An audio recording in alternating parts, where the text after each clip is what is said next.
እሺ ልጅውን ልቀጥል ሚሰብ እዚህ ምን አለ ያትምቢ አንቺ አገባሽ ለምንድን ነው የማያገባኝ? ፍቅረኛው እኮ ነው። ለምን ልጅቷን ከምታስጨንቃ ከኔ ጋር ይወጣል እንዴ? እናንተ ልጅ ከትምህርት ቤት መባረር ፈለጋችሁ እንዴ? አዎ ከእንደዚህ አይነት ሴታ ሲጋ ከምታይ ብባረር ነው። ሰብለ ዞር ቤት ነው ይወጣል። ዞር ተረጋጋ። ምጣላ ከሆነ ከኔ ጋር ምጣላው። እሺ አንተኛው ደግሞ ታስቸግረኝ ከሆነ ቢሮ ሄጄ ነው ማለት። ሂጂና ከሰሻ እስከማቆን ያላስቸግርኩሽ ይኸውልሽ ሰብለ እንደዚህ ወዲህ ወዲያ ከምትይ ልብሽ የመረጠው ላይ ተረጋግተሽ ብትቀመጪ ነው የሚሻልሽ። ልብ የመረጠውም የሆነውን ከጆን ጋር ነው። ሰማህ አይደል? ልቧ የመረጠው ወይ አተ ልቧ እኮ ማንን እንደመረጠ ጠንቅቀህ ታውቃለህ። ይሄንን የዋህነቷን ደግሞ እስከመቼ ተጠቅማ አንድ ላይ እንደምቆዩ ደግሞ እስኪ እናያለን። አንተ ግን ምን አይን አውጣ ነህ እንዴ? ምን እንደሆነ ይገባ ሚሰብል የማታረሚውን ስህተት እንዳትሳሳች ግን ቆም ብለሽ ታስቢበት ይሻልሽ። አስብ ያደረኩት ነገር ስለሆነ አታስብ። ጥሩ ለሚሰብል ክብር ስለኔ አሁን እሄዳለሁ። ካንተ ጋር ግን እንገናኛለን። እሺ ዛሬም በድጋሚ ሰብለና ኤላና ጆኒ ፈተና ውስጥ ገብታለች። ከጆኒ ጋር ቁጭ ብላ ኤላን ታስባለች። ማን መምረጥ እንዳለባት ግራ ገብቷታል። ልቧ ኤላን እየተመኘ ምላሷ ግን ዛሬም ከጆጋ ነው። አሰላሙ አለይኩም ወረህመቱላሂ ወበረካቱ። ውድና የተከበራችሁ የፍቅር ጎጆ ቤተሰቦች እንዴት ውላችኋል? እንዴት ሳድራችኋል? ሁላችሁንም እንደ ሰዓት አቆጣጠራችሁ ሰላም ብያለሁ። እንዲሁም ክርስቲያን ወገኖቼ ሰላም ብያለሁ። ዛሬ ይዤላችሁ የመጣሁት ኤላና ሰብሊን ክፍል 41 ሲሆን እነሆ እንድትከታተሉ በአክብሮት ጋብዛለሁ። ወዳችሁና ፈቅዳችሁ ስለምትከታተሉ ከልብ አመሰግናለሁ። ዛሬም እንደተለመደው አልሚ ስታቃጥር ወይም ባለፈው ሳምንት እንደምናስታውሰው አልሚን ኬክ እንደጋበዛት ኤላ ድጋሜ እሷ እንደሚጋብዛት ቃል ገብቶላት ነበር። ስለዚህ ዛሬ ወደ ቤት ስለምሸኝሽ እኔ ኬክ ጋብዝሻለሁ ብሎ ይነግራታል። እሱን የነገራትን ደግሞ መልሶ እሷ ለጓደኛዋ ወይም ለልብ ጓደኛዋ ላለቻት ለአልሚ ትነግራታለች።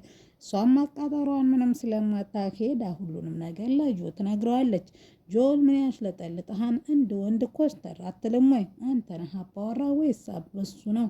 ወደ መንገድ እንዲሸኛት እንጂ ካፌ ለካፌ ኬክ እንዲጋብዛት አልነበረም እኮ ንግግራችሁ በማለት ጆን ወንድነቱን በሚነካ መልኩ አልሚ ሄዳ ትነግረዋለች።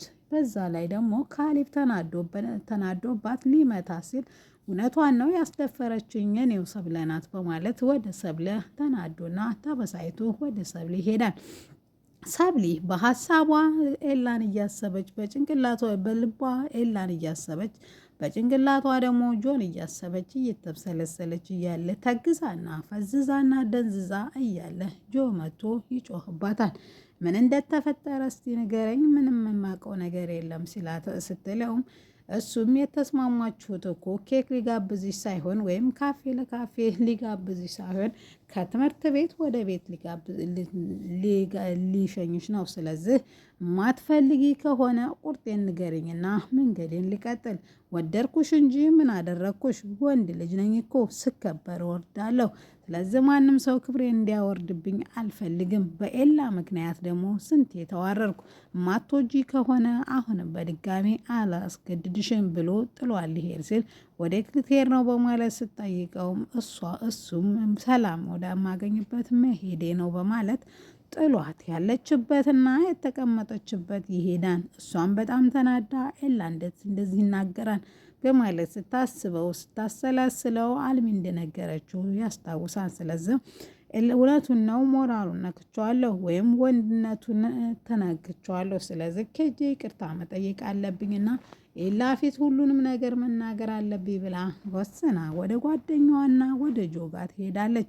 ሰብሊም በጣም ይቅርታ፣ እውነትህን ነው፣ ይቅርታ አድርግልኝ፣ ልብህን ጎድቼዋለሁ። ስለዚህ ድጋሚ አይለመደኝም።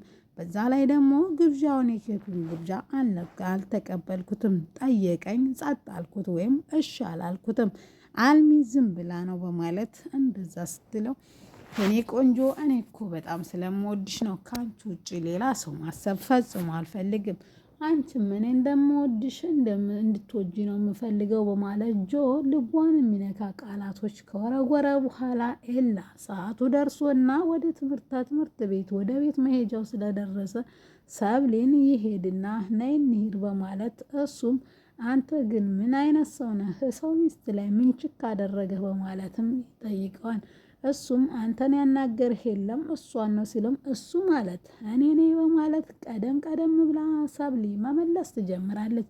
አንቺ ደግሞ ልብሽ ወደዛ ወደዚህ እንደ ዥዋዥዌ መወዛወዙን ትተሽ አንዱ ላይ የመረጠው ላይ ተቀመጭ በማለት ኤላ ጮክ ባለ ድምፅ ለሰብሊ ሲነግራትም እሷም የመረጥኩት እኔ ጆን ነው፣ ወደፊትም ወደ ኋላም ሌላ ልመርጥ አልችልም በማለት በስስት አይኖቿ እሱን እያየች እጆቿና እግሮቿ ግን የተጣመሩት ከጆ ጋር ነበረ።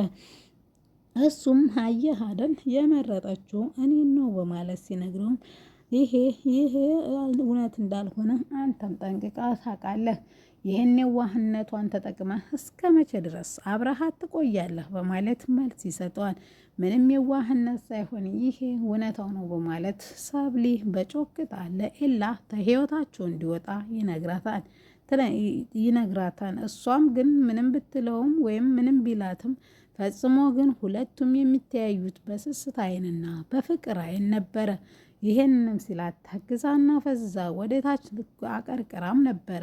በዛም የተነሳ ኤላ አሁን ለሰብሊ ክብር ሲል ከዚህ ሄዳለሁ፣ ነገር ግን ድጋሚ እንደዚህ አይነት ስህተት ስትሰሪ ባይ ወይም አስቢና ተረጋጊና ልብሽ ሁለተኛ የማይታረም ስህተት እንዳሰሪ እንድትወስኚ እድሉን እሰጥሻለሁ። እስከ መቼም ልትቆዩም አትችሉም። ምክንያቱም ፍቅራችሁ ውሸት ስለሆነ በውሸት ላይና እምነት በሌለው ግንባታ ላይ ስለተገነባ አንድ ቀን መፍረሱ የማይቀር ነው በማለት ኤላ ለጆ ይነግረዋል። ጆም እውነታው እሱ ስለሆነ ስላወቀ ደንግጦና ፈዞ አሁን ነገራት እንዴ እውነቱን ይነግርብኝ ይሆን እንዴ እያለ በስስት ያየው ጀመረ። እሱም አሁን ግን መናገሩም ቢናገርም ባይናገርም የምታምነው ጆን እንደሆነ ስለገባው አሁን ግን እሄዳለሁ፣ አንቺ ግን ተረጋግተሽና አስበሽ ወስኝ ብሎ ጥሏት ይሄዳል። እሱም ጆም እንግዲህ እንደ ዛሬ አኩርተሽኛ አታቂም የኔ እልዕልት በማለት ወደ ጉያው ሸጎጥ አድርጎ ካቀፋት በኋላ እጇን እየጎተተ ወደ ቤት መሄዳቸውን ይቀጥላሉ። ኤላም ተናዶና ተበሳይቶ ሲሄድ ሰብሊን መሲን መንገድ ላይ ያገኛታል።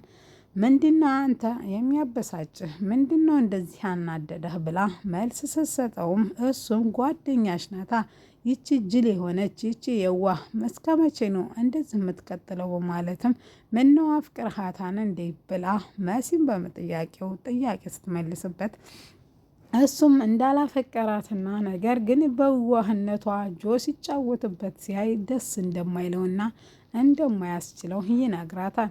እሷም ለእውነት ታላፈቀርካት ለመሲ ጥበቃ ወይም ለሰብሊ ጥበቃ እኔ መሲ በቂዋ ነኝ፣ ስለዚህ አታስፈልጋትም፣ አንተም ከህይወቷ መውጣት ትችላለህ በማለት መሲ ለኤላ ስትነግረው ፈጽሞ ይህም ማድረግ እንደማይችልና አንቺም እንደምታስቢያቸው ቀላል ልጆች እንዳልሆኑ ይነግራታል። እሱስ ልክ ነህ፣ ነገር ግን አታስብ፣ አንተ መጨነቅ የለብህም። አንድ ቀን እውነቱን ስታቅ እሷ ራሱ እርግፍ አርጋ ትተዋቸዋለች ስትለው እሱ ደግሞ ያን እስከምታቅ ድረስ ግን ይጎዷታል በማለት መልሶ መላልሶ ይነግራታል። ሰብሊ ደግሞ ወይም መሲ ደግሞ ሚኪ መጥቶ አንድ ላይ ቁጭ ብለው እያለ ናታ ጋር ቁጭ ብለው እያወሩ እያለ መጥቶ አንተ ቆይማ በአንተ የተነሳ የዓለም ጦርነት 4ኛው ዙር ይነሳ በማለት ይነግረዋል። መሲም ምንድነው ደግሞ ጦርነቱ ስትለውም ቃጭል ፉንቃ ከናታን ይዟታል። ስለዚህ ደስታ ከረሚላ በሚለው ይኸው የኛ ሰፈር በጦርነት ተሞልቷን በማለት ሲመልስላትም መሲም ዞር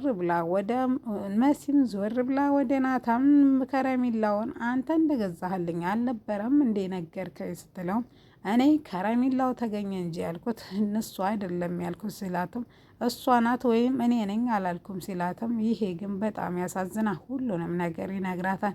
እሱም እንግዲህ ደፈርና ሞላ ብሎ እኔ አንቺን ብቻ ነው ወይም አንቺን እንደ እህቴ ነው፣ እሷን ደግሞ እወዳታለሁ፣ በቃጩዬ ደግሞ እንዲህ እንዳትመጭብኝ ሲላትም ለነገሩ ልክ ነህ፣ ከኔ ከሄድክ እኮ ቆይተሃም በማለት ሰብሊ በአይኗ በስስት እያየችው ፈዛና ደንዝዛ ኤላን ናታንን በድጋሚ ሸኝታው በልቧ